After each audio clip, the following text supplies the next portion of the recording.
الحمدللہ وحدہ لا شریک لہ والصلاۃ والسلام علی من لا نبی بعدہ۔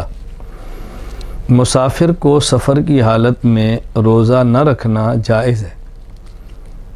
روزہ رکھ لے تو بہتر ہے، نہ رکھے تو نہ رکھنے کی گنجائش ہے، لیکن یہ وضاحت اچھی طرح سمجھ لیں، یہ اس وقت ہے جب وہ سحری کے وقت حالت سفر میں ہو۔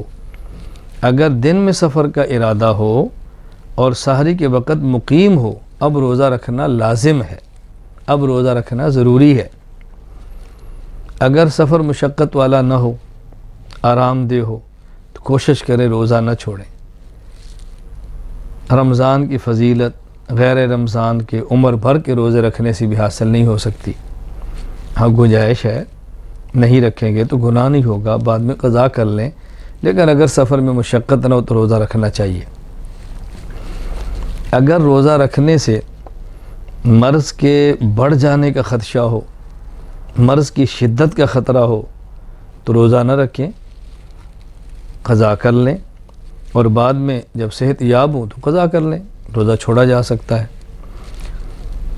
روزہ رکھا اور شدید بیمار ہو گئے، روزہ رکھا حادثہ ہو گیا اور زخمی ہو گئے۔ اب اگر مرض ایسا ہو کہ جو خطرناک ہو، یا حادثے میں زخم ایسا ہو کہ جو بہت خطرے کا باعث ہو، تو اب روزہ توڑنا جائز ہی نہیں بلکہ افضل ہے۔ اب روزہ چھوڑ دیں، دوا استعمال کریں، چیزیں استعمال کریں، مریض کو بچائیں، اس کی جان کو بچائیں۔ حاملہ عورت کو روزہ رکھنے سے اگر نقصان ہو اس کی اپنی جان کو یا پیٹ میں موجود بچے کو، تو اس کے لیے روزہ نہ رکھنا جائز ہے، بعد میں قضا کر لے۔